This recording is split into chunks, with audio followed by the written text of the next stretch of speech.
Hey everybody, we're just getting set up. I'm gonna give a chance for Cindy to get here so I can log her in, and we'll be with you guys in about a minute.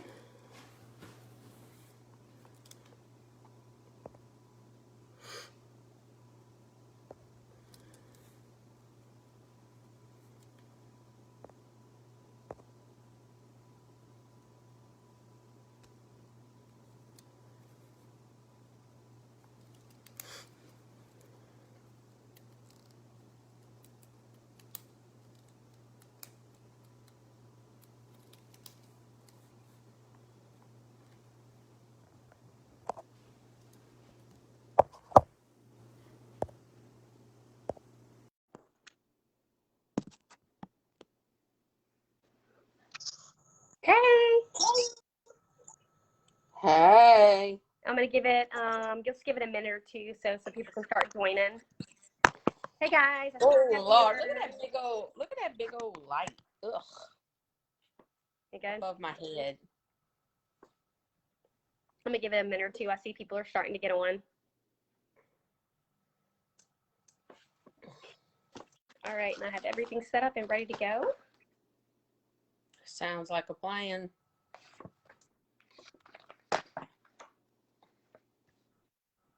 All right. I should have set up my iPad, but we'll know better. Good. I think we'll be good.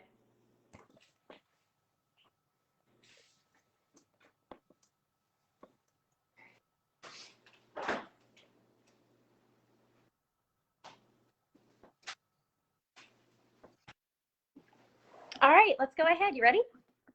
Yep, I'm ready. Hey guys, I'm Lauren with Cure Grin Foundation, and I'm here with Cindy Champagne from High Expectations Vision Services. Today we're going to talk about what is the first of, I hope, a ton of future events in our educational series, starting with cortical vision impairment. So cortical vision impairment is a brain-based visual impairment, and it's a common symptom that's shared across our GRI disorder patients. Cindy is here, who's going to talk to us about how we can be helped to understand cortical vision impairment. Thanks, Cindy. Hey everybody, thank you guys for having me. The GRI community is near and dear to my heart. Two of the kiddos on my caseload actually have a diagnosis of GRI 1. My buddy Carter Williams and Catherine Lutke. So that is how I joined the GRI community. And I wanted to talk a little bit about CVI. And I know it's sometimes difficult to explain to someone that, which brings us to that question. We did get a question: how do you explain CVI to your typical layperson who may not understand the actual visual processing part? And the way to explain that is that within the ocular system, there's nothing wrong that the eye doctor can see, that the ophthalmologist can see in the structure of the eye or in the optic nerve that is causing the visual impairment.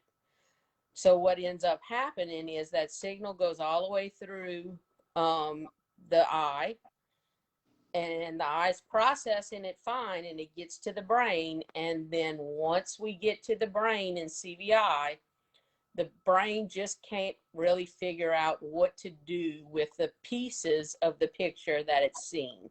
So it's a brain processing type disorder. It's a visual processing disorder.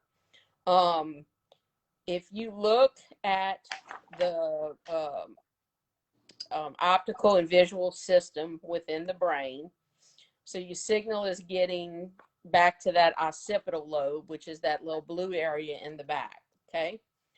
That's where you're drawing attention, you're seeing shapes, you're seeing color, you're seeing motion. From there, the signal is going down to that red area. That is your dorsal stream of vision. That is where that's it. It's the where pathway. So that's your brain telling your eyes, hey, I'm seeing something that's there. You need to attend to it. And the green area at the top of the that slide that you're seeing there is your ventral pathway, and that's the what. So that portion of the brain is actually processing and figuring out what it is that you're seeing. And somewhere along the lines, in our genetic diagnoses, maybe from a brain injury, that visual pathway gets damaged in some kind of a way. And the brain just can't put those puzzle pieces together, for lack of a better term. Older people who have CVI have communicated that it's almost like looking through those old time kaleidoscopes where you turn and turn and turn till the pieces fall in and it makes a picture.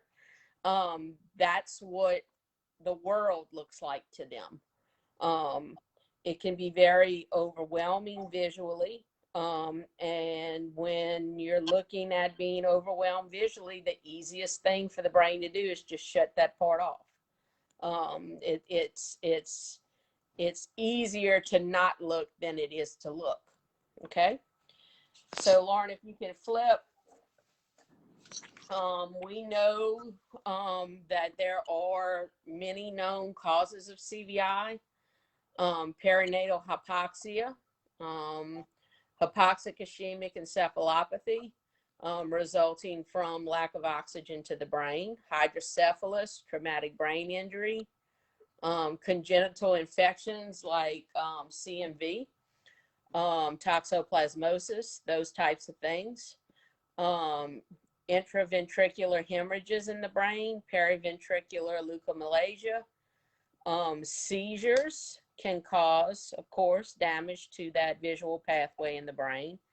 And we also know now through better studies, there are numerous genetic causes of CVI.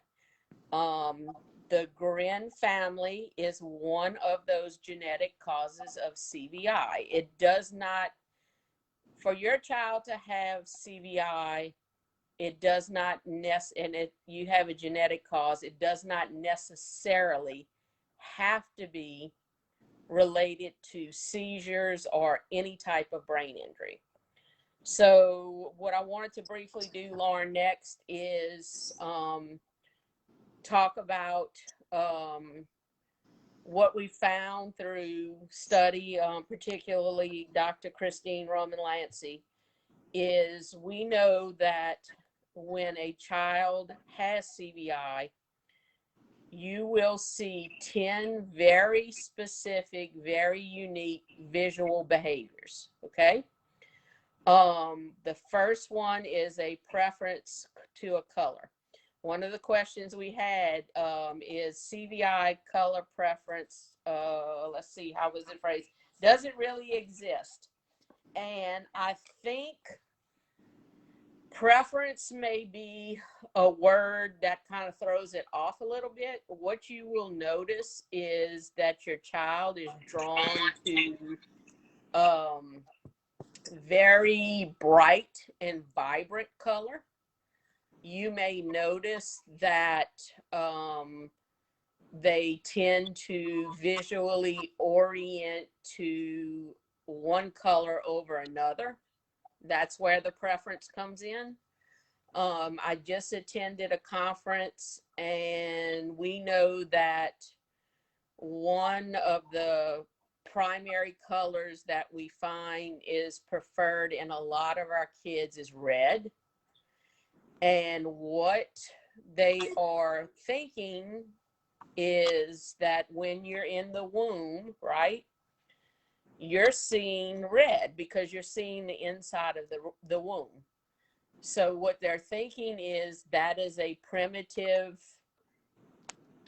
recognition of color that is developed within the womb. I will tell you though, it pays to actually check that because I have right now, I have about 12 kiddos with CVI on my caseload. I have reds, I have yellows that are preferred, and believe it or not, I have 2 who have a preferred color of green. And how do we determine that, right? So the most important part to me of the CVI range assessment, and we'll talk about that in a little bit, is the parent interview portion, because parents see things that we don't normally see. And you will find, if you kind of tease it out with the right questions, they've actually noticed, hey, yeah, I've got a red pillow over here and he just seems to look at that all the time. Or he really likes Elmo, but he doesn't really look at anything else. So that's telling you, hey, maybe it's a red. And then we come in with the range and we actually assess it. Visual latency. So your kiddo has a very hard time initiating visual attention to anything. Need for movement. You will find that attraction to movement. Your kiddos may like to stare up at ceiling fans. They may notice sparkly, glittery things. One of my kiddos, Catherine, as a matter of fact, has a preference for the sequenced Beanie Babies, the tie Beanie Babies. She loves sequenced things. It catches the light just right for her. Mylar. You'll find that they have a certain visual field. So when we're talking, visual field preference is what it's described as. So imagine if you have your eyes and you're looking straight ahead, right? And the 360-degree arc around your eyeball is what we're talking about visual field. We kind of break it into quadrants, right?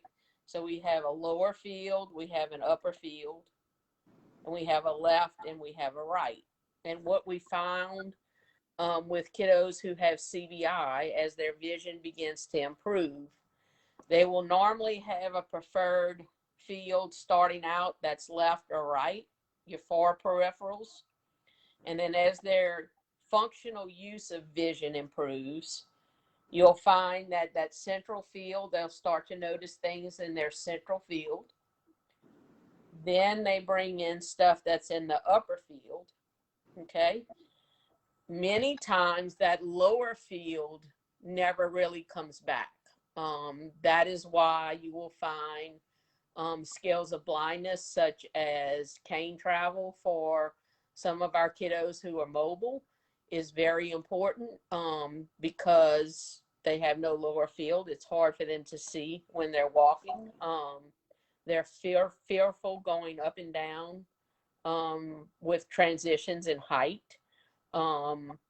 And for our other kids, it's important for them to have a way to orient themselves to where they are. So do we take a preferred color that's a red and maybe outline their cubby in school with red tape so they can visually say, hey, I'm at my cubby? Or maybe we put some red tape, sparkly tape on their chair. That's their designated chair for circle time, where they can visually, pop that out and say, hey, that's my color and that's a visual anchor for me, and I can associate that's something I'm supposed to be looking at. Lauren, I don't think we mentioned either. If y'all have questions, please don't wait, feel free to type them into the chat, and Lauren's going to pull out and holler them out as we go. Our kiddos have a huge, huge issue with visual complexity. So when describing visual complexity, there's several things. One is the complexity of the array or the number of objects you're expecting them to look at one time. When our kiddos are first learning to use their vision, because again, this is a learning process, guys. This is not vision therapy. This is, I'm putting interventions in place to address these behaviors throughout the child's day and throughout their normal daily routine that makes it a little bit easier for them to use their vision within that routine. And because they're using their vision more, you're setting it up to where it's easier for them to use their vision through neuroplasticity of the brain. It kind of rewires itself a little bit, right? And they learn to better use the vision they have. So it's not a cure. It's more of a gain in functional use of vision, if that makes sense. They're able to use their vision for function and for learning and for interacting with their environment. So we talked about array. That is hugely critical when you're talking about assistive and augmentative communication, right? If you look at the old school, it's not old school, but a lot of the symbol sticks and things like that have, gosh, 30 to 40 buttons on a screen as they use them. A lot of our kids will have a hard time processing that much. It's very cluttered. They can't isolate what they're trying to look at. And they're just not going to look at anything that complex. Busy coloring sheets, busy worksheets, looking at print, looking at pictures, cluttered picture on a page can be very difficult for them, right? Complexity of the environment is huge. So how noisy is it? How much movement and activity is going on in that environment? When they're first building that functional use of vision, for them to use vision simultaneously with auditory stimulus, with tactile stimulus, that can be difficult. It's a little bit too much for them to do at one time, and they will tend to not use their vision in that circumstance. So if you can make it less complex for them, a little easier for them to look at, it's better for them to be able to integrate that vision into those activities. They have a huge need for light. Let me back up a bit. So visual complexity, right? We're also talking about complexity of background. Lauren posted a video of Carter. We just redid his range. And one of his favorite objects is a Mardi Gras bead, right?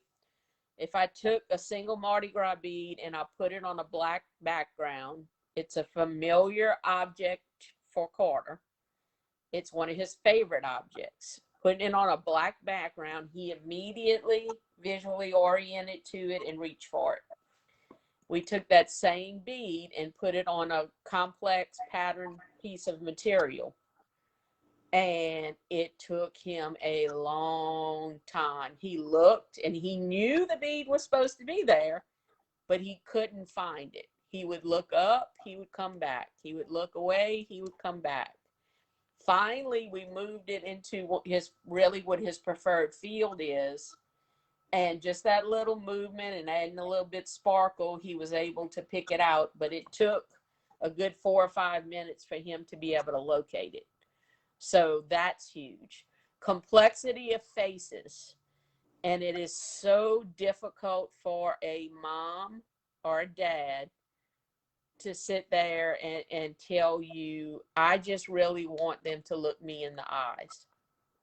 And understand it's not that your kid doesn't want to. It is because the human face is the most complex thing that we can look at and discriminate, because we have so many muscles, right? And our expressions and everything.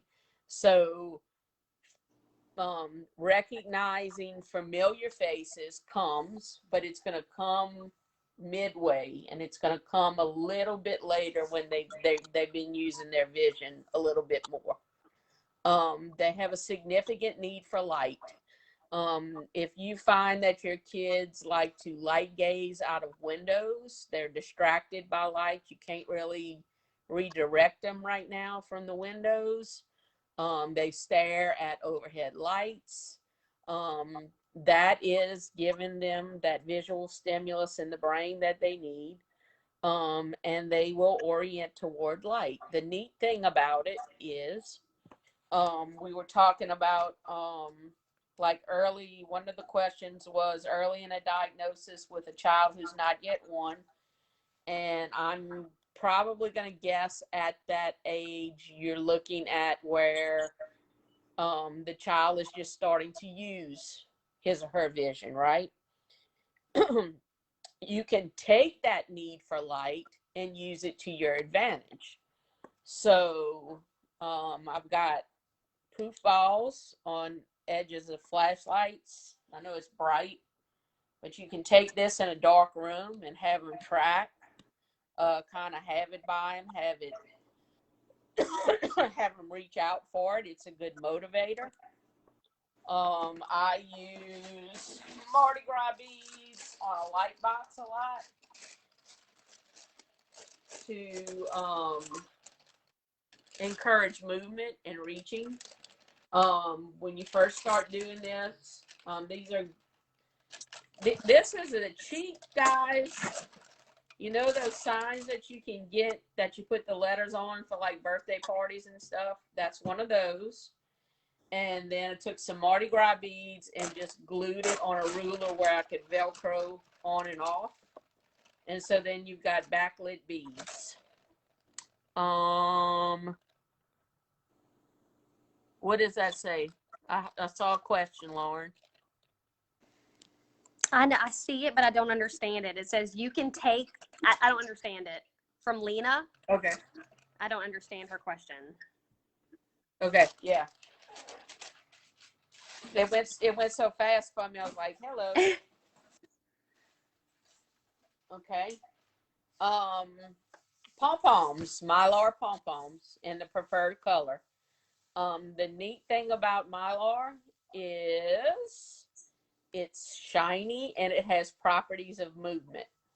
So it's going to reflect light, and even standing still, it looks like it's moving. So they're drawn to movement. So Crystal's asking, what were the beads on? Was it a ruler? Yep, I just hot glued it to a ruler. And I also use a paint stick. There you go. A paint stick or a ruler. Yep. And then I Velcroed it to the top of the box. And be careful. I mean, even with the strong glue, once they start reaching and grabbing, these will come off in their hands. There you go. This is my paint stick, and it has Velcro in the back, and then I have Velcro literally all over my house. And I just stick this on there. But it's just a little paint stick that I painted black. So you can use anything. A ruler's good too.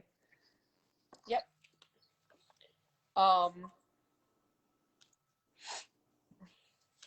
Preferred color, Elmo's. Crystal says, love it. We were doing individually. Yeah, and we'll talk about it a little bit later too.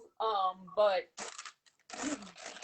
multi-sensory approach is hugely critical for the development of our kids. And what I'm meaning by that is we can't solely focus on vision and not bring in our tactile and our auditory elements as well. Any tool we can give our kiddos to learn about their environment, whether it's vision, whether it's tactile, whether it's auditory, that's all a good thing. So engaging them in all modalities is giving them additional tools. You just may find that for a kiddo with CVI, if you're wanting them to touch and reach and physically interact with an object, you've got to back down on the complexity. In other words, so during PT, during OT, during speech, when you're working on different activities, you may want it to be one color. You may want it to be shiny. You may have to throw a little bit of light on it. But if you do those things and back down on the complexity, you may find that they may be able to simultaneously use their vision and work. But think about how hard it is for our kiddos to work during therapies. And if you pile on visual complexity on top of it, then they're probably not going to visually engage with the object. So if we want to use it as a visual motivator for movement, if we want to use it for a visual motivator, let's say switch play, learning cause and effect, I would back way down on the complexity, make sure that the item lights up when it's touched. You can also stand behind them. Now, remember we said need for light, right? So they're going to be very attracted to this flashlight. But if you're behind their head and you spotlight the object from behind them, then you're drawing their attention to what you want them to look at.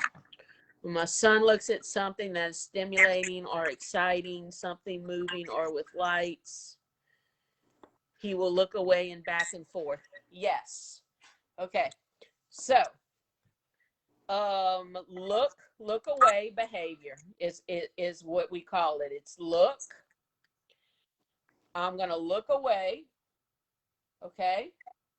I'm processing what I'm going to see, what I'm seeing, and I'm going to reach for it if I can reach for it, but I'm not going to look at that simultaneously, because for me to look and reach at the same time in your early stages of CVI, it just, they can't complete the process. They may look, hey, it's very visually stimulating. Let me look away. Oh, that's my beads. That's my toy car. Let me look at it again. Look away. Come back to it. It's not so much that they're being overstimulated. It's because they are processing what they're seeing. And in the early stage of CVI, what we're trying to do is build up those lengths of those visual engagements and behaviors. We're trying to build visual behaviors. So when you start with the pom-pom, when you start with the Mardi Gras beads, they may give it 10, 15 seconds at the most before they're looking away. And they're going to rest, look away, and then they're going to come back to it. And you'll find as things become more familiar to them, they will look at it for longer periods of time. And so in that initial stage, when you're building that dorsal stream, the where, the focus in your interventions is going to be building those visual behaviors. You want them looking, and you want them looking for longer periods of time. And the way to do that is to back down the complexity, find some things that they are attracted to, that they like. In the case of a kiddo with CVI, when you're working on engaging their visual processing, less is not necessarily boring. If you find that they're attracted to Elmo or attracted to the Mylar pom-pom, maybe to engage them visually, you would hang a Mylar pom-pom over your changing table or on the wall next to your changing table to give them something to look at during their daily routines. If they're attracted to red and they're attracted to shiny and sparkly, maybe you get some sequence and you glue it to a slap koozie, like we would put on a Coke can or a beer can, right? And you use that to put over their bottle. So, hey, while I'm taking my bottle, oh, look, pretty red. I can look at pretty red while I'm drinking my bottle. You may find that a lighted slinky gives them something to reach for. We'll use a lighted slinky a lot when I am collaborating with our physical therapists in early interventions, and we work on extending reach, right? Because you'll find with our kids with visual impairments, whether it's CVI or not, right? They feel safe and comfortable. I know I'm safe if my hands and my arms are right next to my body, right? But if I can touch them with this Mylar pom-pom on the hand and get them used to playing with it and get them used to it, I can start gradually moving that away from the center to where they get more comfortable and they learn, hey, I can do all kinds of neat things if I just reach out a little bit and interact with my environment and touch. The slinky will suspend it centrally above their chest and start working on bringing those hands to midline. So it's finding the things that work for them visually that are less complex and using those things for visual motivators during therapies. Does that make sense? Okay. All right. We talked about number 9, absence of visually guided reach. That's what we were just talking about. They're going to look, they're going to look, they're going to look away, and then they're going to reach. So it's important for our team members, our therapists, right, to understand when they're looking away, it's not that they're not paying attention. It's not that they're not engaged, but it's very difficult for them to complete that visual processing along with motor planning, motor processing, auditory stimulus. Okay? Difficulty with visual novelty is a huge thing, particularly early on. Like I said, less is actually more. Get them a few things that they're very interested in. The Mardi Gras beads, the Mylar pom-poms, Elmos, light up toys, things that they are familiar with and you've seen them engage visually and be interested in. Those are things that you can try to find ways to use in unique ways. You know, like I was talking about with the pom-pom. Do you hang them strategically where it gives them something to look at during routines? With the beads, that's one of Lauren, that I think I'm right, that's one of the first things that motivated Carter to actually move, right? It was one of the first things he ever grabbed, like reached for, and that was, I guess, 3 years ago, and it's still his favorite thing to reach for are the beads. And when he started using his gait trainer, they could walk with beads in front of him to get him stepping and getting motivated to getting to move. And I'll apply Velcro. I applied it to his tray where he eats, or we do supported sitting, and I can Velcro the beads on there so he has something to play with and see. It's still his favorite. Yep. Familiar is a good thing. And so, guys, when he's going to start, like, the neatest thing about this is I've got him in school, and so I'm able to see the progression. But because he is so interested in those beads, and it's one of his favorite things, let's say there's a page in a book or an activity I want him to do at school, I can snip off a little piece of bead and glue it on that page, and that gives Carter a visual anchor. He's like, ooh, look, a bead is on here. And so he attends to it, and just happenstance, he notices what's around it. So it provides that visual anchor for him. We're going to start doing some things now that they're in their new classroom. I'm going to use beads maybe to outline his cubby or things that he needs to be oriented to within the classroom. You know, that's what we're talking about, putting in those visual anchors everywhere. And you would take that favorite object of his that he does not have to process.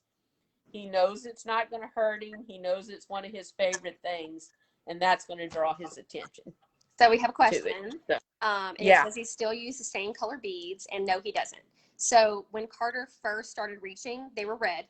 His color preference when he was little, one of the first things he ever looked at was a red shirt or a Sonic cup with red on it.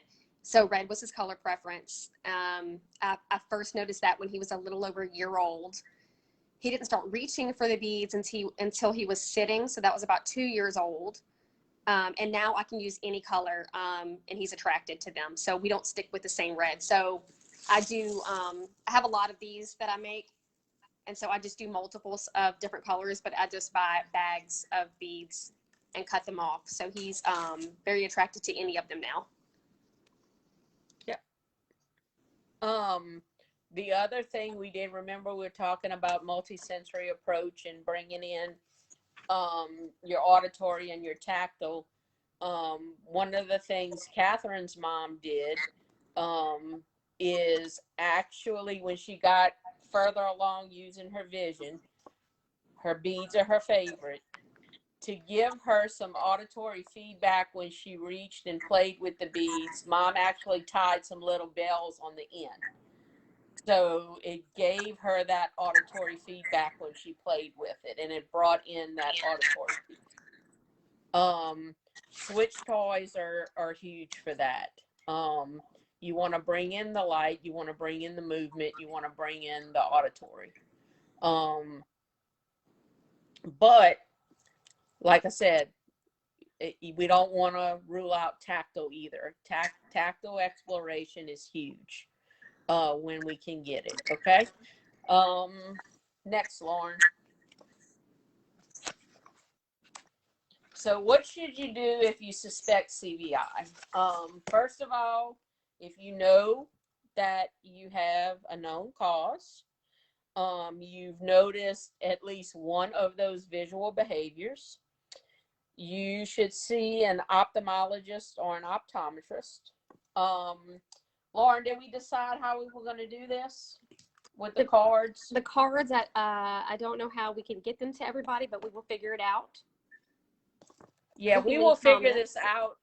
But I printed like 500 of these to have, to be able to give to parents, ophthalmologists, those. PCVIS has an awesome section for medical professionals, and what they're telling them is, hey, you can diagnose CVI. A lot of our optometrists, ophthalmologists, they want to see damage to that visual pathway with an MRI prior to them making that diagnosis, and that is not always going to happen. So if you look at your kiddo is at least 6 months old, your vision loss is not explainable by an ocular impairment. They have a medical diagnosis that we talked about in that list, genetic diagnosis, that affects their brain. And if they have one or more of those 10 visual behaviors, that doctor can diagnose CVI. The only issue with that, and you guys dealing with the medical profession more than I will understand, there is not an ICD-10 code for CVI. So I don't know if that's why they're hesitant to give it. I don't know what that affects. But I think from my standpoint, and I think most of my parents would agree, having the formal diagnosis does two things. It gives us a starting point, okay, to where we know where to go, what to assess, what to look for. And as your child gets older and they are approaching school, it's important to have that diagnosis. As a TVI and a professional, I'm always going to try to figure it out, regardless of having a diagnosis or not. If a parent is telling me that they suspect their child is having a vision issue, I mean, we're going to get in there. We're going to do a functional vision assessment, and we're going to see what we can find and maybe point in the right direction. But as a TVI, I cannot diagnose CVI. That has to come from a medical professional. Your PEDS neurologist can do it also. But more than likely, it's going to come from your ophthalmologist and your optometrist. Some of your old school ophthalmologists do not believe in CVI. They see it as, if they were to diagnose it, it would be cortical blindness, which is old school thought. Cortical blindness was originally, the term was coined by for soldiers coming back from World War I with brain injuries that caused blindness. So they termed it cortical blindness. The difference with referring to it as cortical / cerebral visual impairment, right, is because we know with the right interventions in place that the child's functional use of vision can and does improve. And I've seen it over and over and over and over, and it blows my mind every time. Understand, though, it's not a cure. Your child will always have those 10 visual behaviors in some form or fashion. Okay? It's just the effects of them change, and the way they're interacting, they're learning to use the vision that they have, basically. If once you get that diagnosis, it's important to contact a teacher of the visually impaired, preferably one who is familiar with CVI, and have them perform a functional vision assessment that's specific to CVI. Right now, the only one that we currently have that is evidence-based and reliable is the CVI range. And that brings me to another question we got ahead of time. What is the purpose of the CVI range? So what the CVI range is going to do, we do a parent interview. We do observations of the child's behaviors in a familiar as well as an unfamiliar complex environment.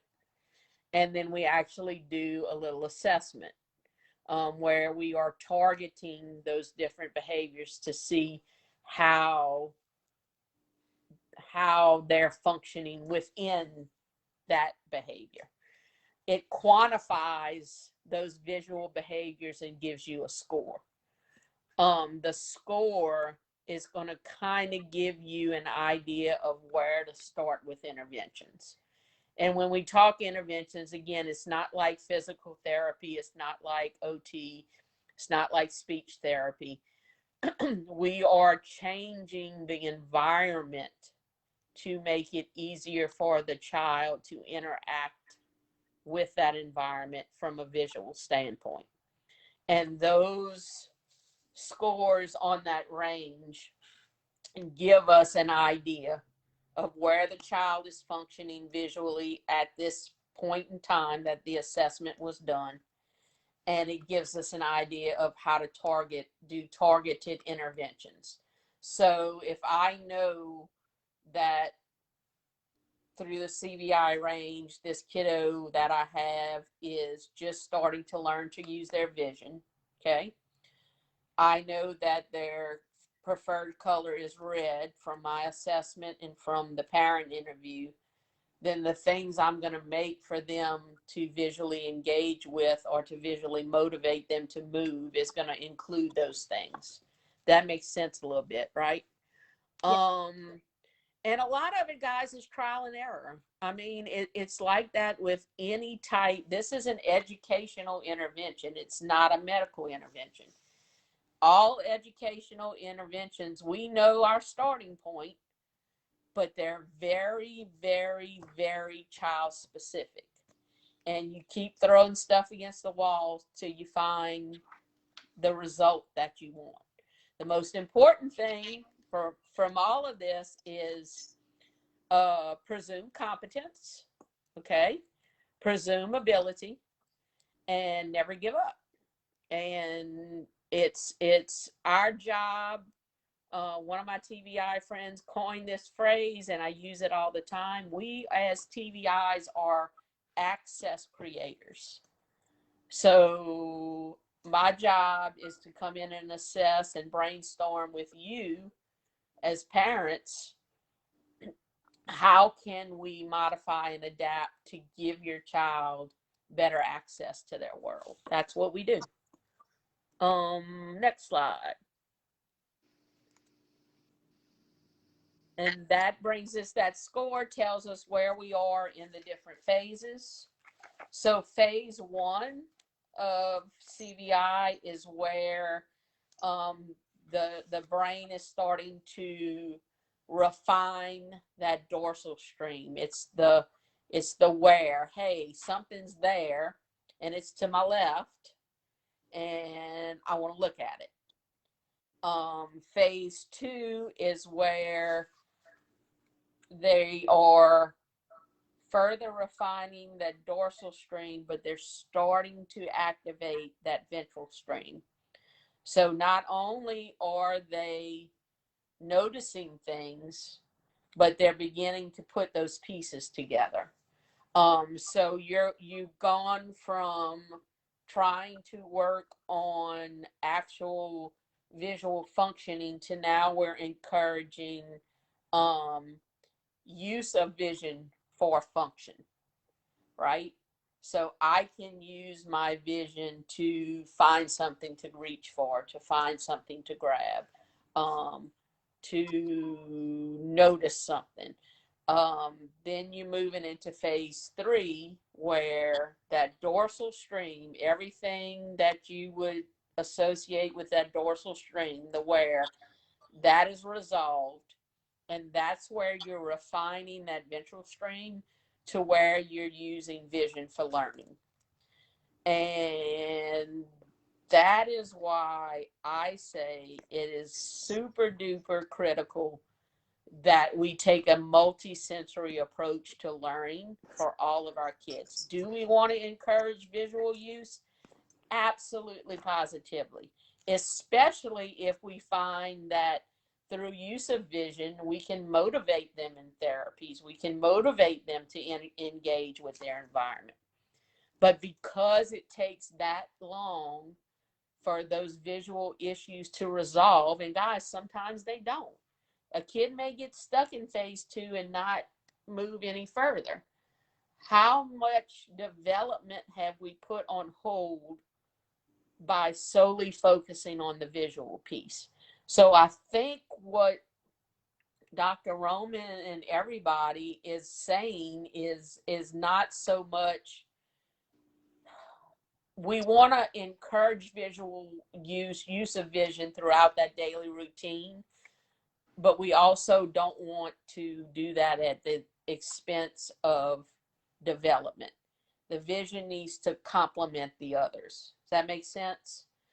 And that's why, mom putting bells on the ends of the beads was perfect, because that's cause and effect, right? So I grab the beads, I shake them, hey, I'm getting a sound. Or I'm hitting a switch and the toy is activating. I might not look at it, but I'm hearing it, and I know that my action caused that to happen, right? And the other thing with CVI, guys, it's tiring for them to use their vision. It really is, especially when they're first learning. I remember sessions where I would go in, and I mean, my session with the kid actually doing work really was no more than 45 minutes. You know, by the time we talk and how you do, you know, what's been going on, that type of stuff, is actually only 30 to 45 minutes of work. And that kid would sleep for hours after I left. They get tired, they get fatigued. So if they don't want to use their vision at that point in time, it's okay. Let's encourage the tactile exploration. Let's encourage the auditory, the listening. I mean, there's so much out in the world, right?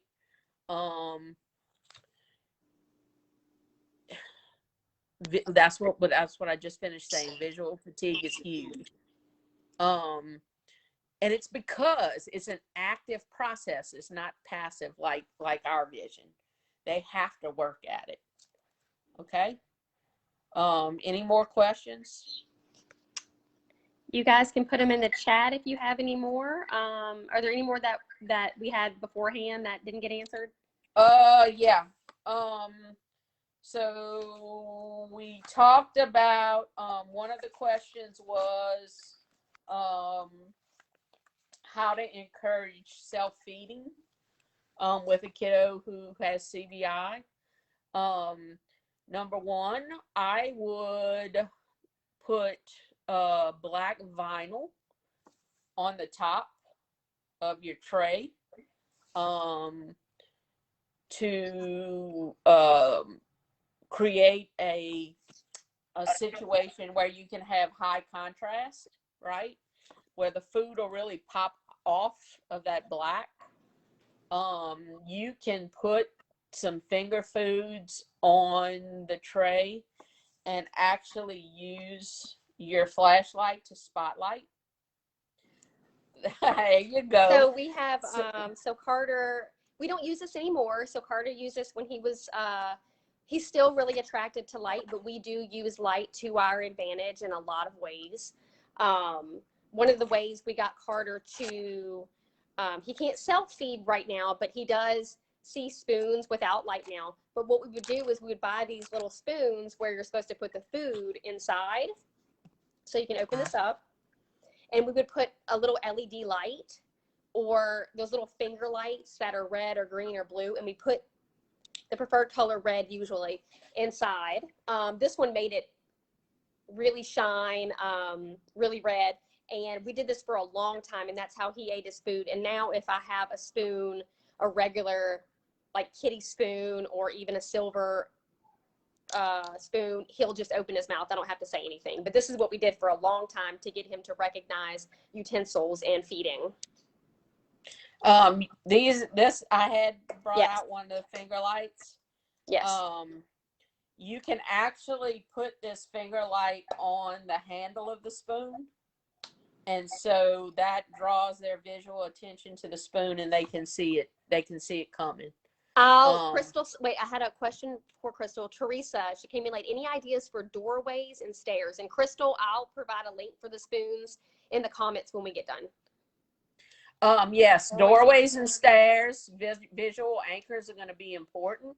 So, and I'm assuming that you're having problems with them running into the door frame or being afraid to go up and down the stairs because of the issue of not being able to, the depth perception and the lower field restriction.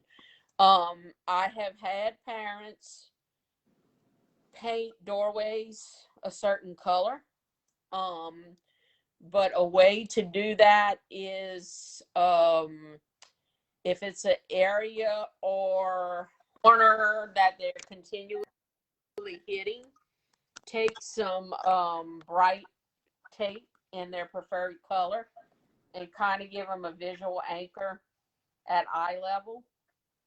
So you would almost take, I'm thinking 3-year-old, right? So 2 to 3-year-old, you're probably looking at maybe 3 feet up, putting like a little tape on the door jamb at eye level. So what to if give them it's, that anchor. so hypothetically, what if it's someone who's in their 20s? Put it eye level to them. Okay. Yep. Then you're looking at going up and down stairs. You can use that same reflective tape in their preferred color on the edge of the stairs, each stair, and it gives them that visual anchor. It's going to actually make them look down as they're walking because they get used to the stairs. Now, the other thing I would highly recommend is bringing in an orientation and mobility specialist. That's going to be a little bit different than your TVI. And an orientation and mobility expert can actually do the assessment and maybe start talking about different ways of orienting and different ways of travel, including cane travel. But those visual anchors throughout the environment, guys, are huge because it gives them something to look at and makes them understand where they are. And if it's consistent, it helps them orient. Where am I in the world? Awesome. Okay, Lori, where did I get the lights? You can get LED. I get my LED lights from Hobby Lobby. Walmart has them. Target has them. You can look on Amazon. A lot of them are just little, they look like little, you put them on your finger. Ours are little race cars. Anything really that will provide that light. A tea light, if it'll fit in the spoon. Anything that will provide that light. Walmart's my best bet.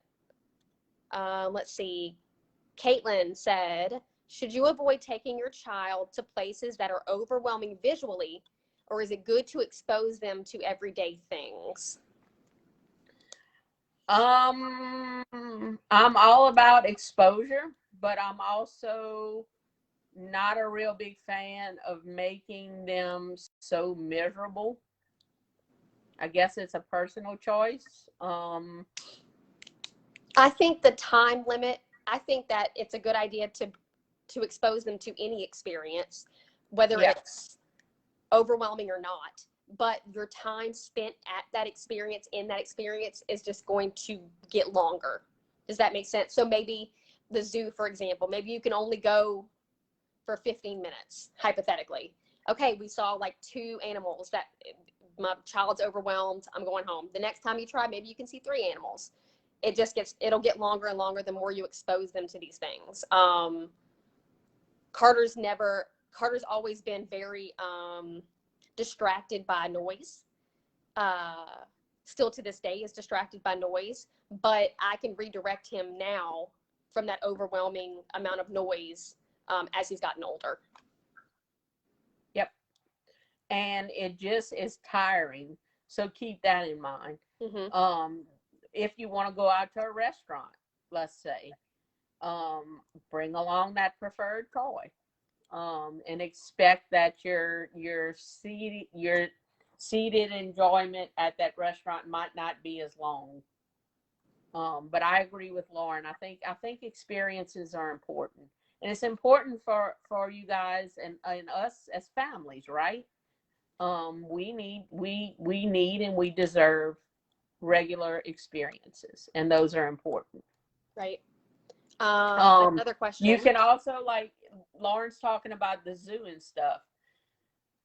A lot of times, if you know you're going to the zoo, maybe you can pre-teach your kiddo about where you're going. If they're at that point, you can bring up a picture of an elephant, a picture of a giraffe, and say, "Oh, we're going to see this. A giraffe has a long neck." So that pre-teaching and that pre-exposure to the salient features language of that animal gives them kind of a baseline, right?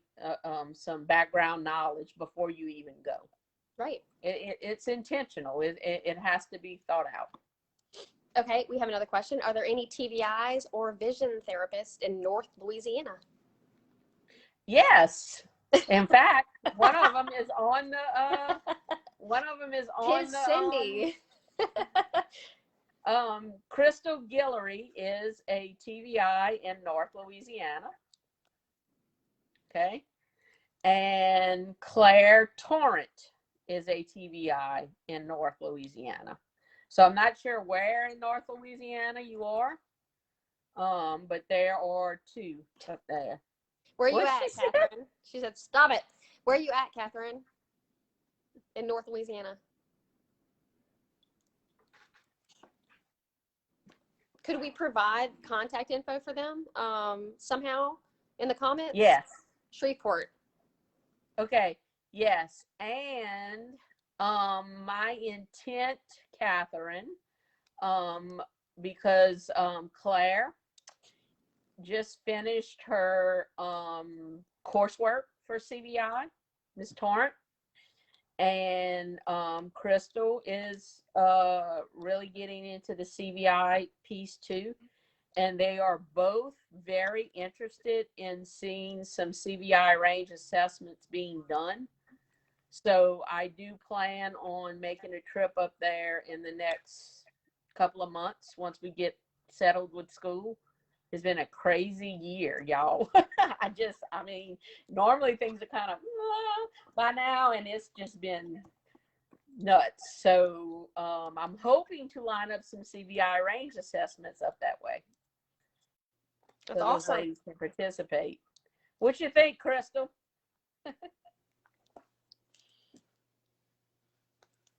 Okay, I don't see any more questions right now. There's a lot of things I'll provide links to. I'll provide links to the spoons, these slides. Cindy, will you make these slides available Yes. for everybody? Okay, I can make a link to these slides as well. So Crystal said I serve mostly Ruston, but Claire may handle Shreveport. Yeah. I'll provide a link to the LED lights, and we'll make sure Catherine has Cindy's contact information and everybody's information so she can start a range assessment if she'd like to. Yeah, my dream, guys, is to line up to go to like a major metropolitan area, different major metropolitan areas in Louisiana, like one weekend out of, every few months or so, and just do range assessments for people. And that's my dream. We're going to make it happen. So there's going to be a way. Well, thank you so much, Cindy. I think this was fantastic. Thank you to everyone that. I hope y'all enjoyed it, and I hope y'all got things, ideas. Y'all have my contact information. Email me with questions. We didn't really get into the nitty gritty because it's hard to do with the Facebook Live. Well, we hope to continue the educational series to have our next CVI within the next couple of months live. Yep. We will get it done. Thank you, guys. Thank you, Cindy. You're awesome. Fun. Thank you, guys. Bye.